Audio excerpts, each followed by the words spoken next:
Para construir su iglesia, Dios no eligió a un rey, ni a un filósofo, ni a un general. Eligió a su enemigo número uno, un hombre que respiraba amenazas y muerte contra cada seguidor de Jesús. Un hombre cuya misión en la vida era una sola: exterminar el cristianismo de la faz de la tierra. Esta es la increíble historia de cómo el mayor perseguidor de la fe se transformó en su más grande apóstol, y de cómo su viaje terminó en una sangrienta ejecución junto a Pedro, en el corazón del imperio que juró conquistar. Antes de ser Pablo el apóstol, era Saulo de Tarso, el cazador. Y no era un simple matón, era un genio, un fariseo de fariseos educado a los pies de los más grandes maestros judíos, un ciudadano romano con todos los privilegios que eso implicaba, y un hombre con un celo tan ardiente que era como un incendio forestal. Para Saulo, la nueva secta de los cristianos, que adoraban a un carpintero crucificado como si fuera el Mesías, no era solo una herejía, era una blasfemia, un cáncer que amenazaba con destruir todo lo que él amaba y respetaba de su fe judía. Y se dedicó a su erradicación con una eficiencia aterradora. La primera vez que lo vemos en la Biblia es en el martirio de Esteban, el primer mártir cristiano. Mientras la multitud apedreaba a Esteban hasta la muerte, Saulo estaba allí, de pie, observando, sosteniendo los mantos de los asesinos, dando su aprobación, pero no se detuvo ahí. El libro de los Hechos nos dice que Saulo asolaba la iglesia, entrando casa por casa, arrastraba a hombres y a mujeres y los entregaba en la cárcel. Era el arma más temible del Sanedrín, un inquisidor movido por una convicción absoluta. Estaba convencido de que estaba haciendo la obra de Dios. Su siguiente objetivo era la ciudad de Damasco. Había escuchado que los cristianos se habían refugiado allí, así que fue al sumo sacerdote y consiguió cartas de autorización para ir, arrestarlos y arrastrarlos encadenados de vuelta a Jerusalén para ser juzgados y ejecutados. Imagina la escena: Saulo a caballo, liderando un destacamento, con el sol del desierto golpeando su espalda, lleno de una furia justa, a solo unos kilómetros de su destino. Estaba a punto de aplastar otro nido de herejes. Y entonces el universo se rompió. De repente, una luz del cielo más brillante que el sol del mediodía lo envolvió, lo derribó de su caballo, ciego y desorientado. Y una voz que no era de este mundo, una voz que era como el trueno y la música al mismo tiempo, resonó en su alma. Saulo, Saulo, ¿por qué me persigues? Temblando en el suelo, Saulo solo pudo preguntar: ¿Quién eres, Señor? Y la respuesta cambió el curso de la historia humana: Yo soy Jesús, a quien tú persigues. En ese instante el mundo de Saulo se hizo añicos. El hereje crucificado le estaba hablando desde el cielo. El enemigo al que cazaba era en realidad el Señor del universo. El impacto fue tan profundo que lo dejó físicamente ciego.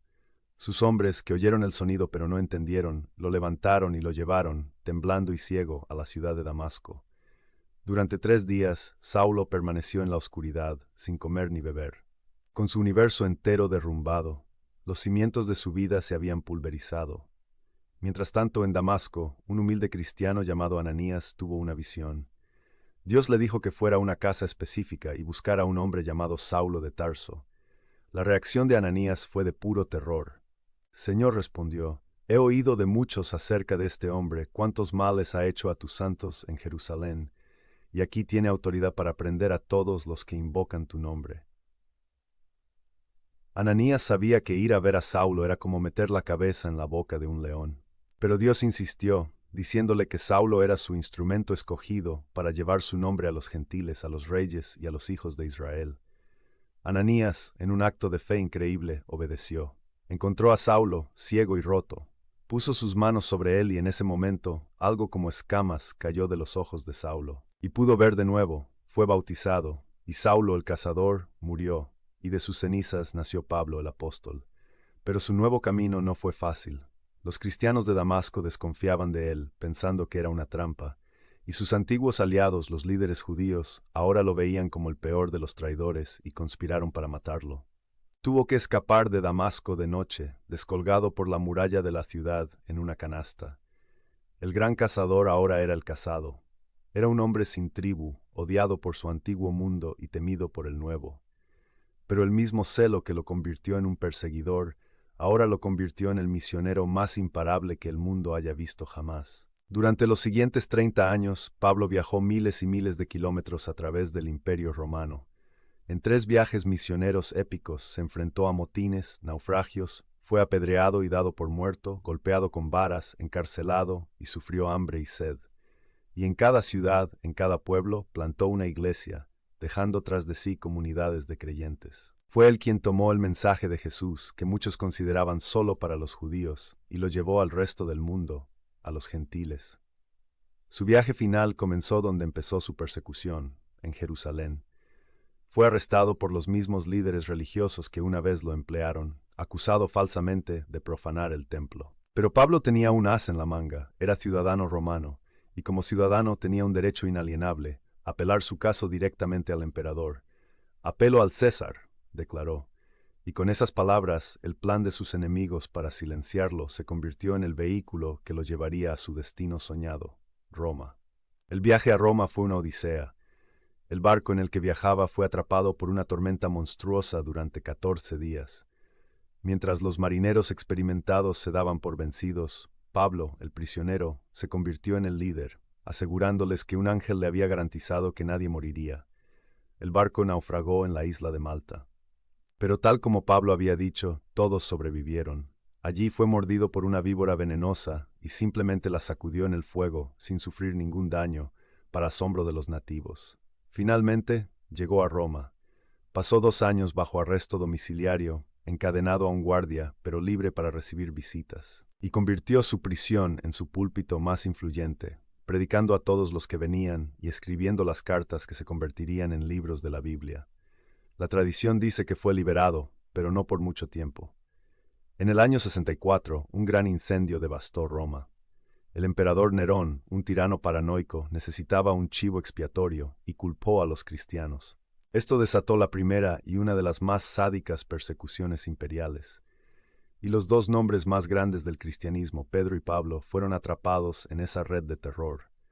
Pablo fue arrestado por segunda vez. Esta vez no fue un arresto domiciliario. Fue arrojado a una mazmorra fría y oscura, probablemente la misma cárcel mamertina donde estaba Pedro. Desde esa oscuridad, sabiendo que su fin estaba cerca, escribió su última y más conmovedora carta a su protegido Timoteo. Sus palabras son el testamento de un guerrero al final de su batalla. Porque yo ya estoy para ser sacrificado, y el tiempo de mi partida está cercano. He peleado la buena batalla, he acabado la carrera, he guardado la fe. Llegó el día de su ejecución. Como ciudadano romano se le concedió una muerte rápida y honorable. Se le ahorró la agonía de la cruz. Lo llevaron fuera de las murallas de la ciudad por la vía Ostiense. Se arrodilló, y con un solo y rápido golpe de la espada de un verdugo, la cabeza del apóstol más grande de la historia fue separada de su cuerpo. El cazador había sido cazado. Pero su muerte no fue un final, fue una coronación. El hombre que se propuso destruir el cristianismo, irónicamente, se convirtió en su arquitecto más importante, escribiendo casi la mitad del Nuevo Testamento y dando forma a la teología que permitiría que el movimiento sobreviviera y prosperara.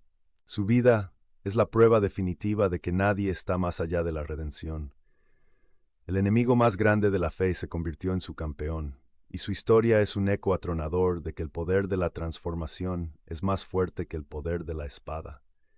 La historia de Pablo es la de una transformación total. Pero el hombre con el que compartió su martirio en Roma, el apóstol Pedro, tuvo su propia increíble historia de fracaso y redención. Descubre el viaje de Pedro, la roca, en este video que aparece ahora.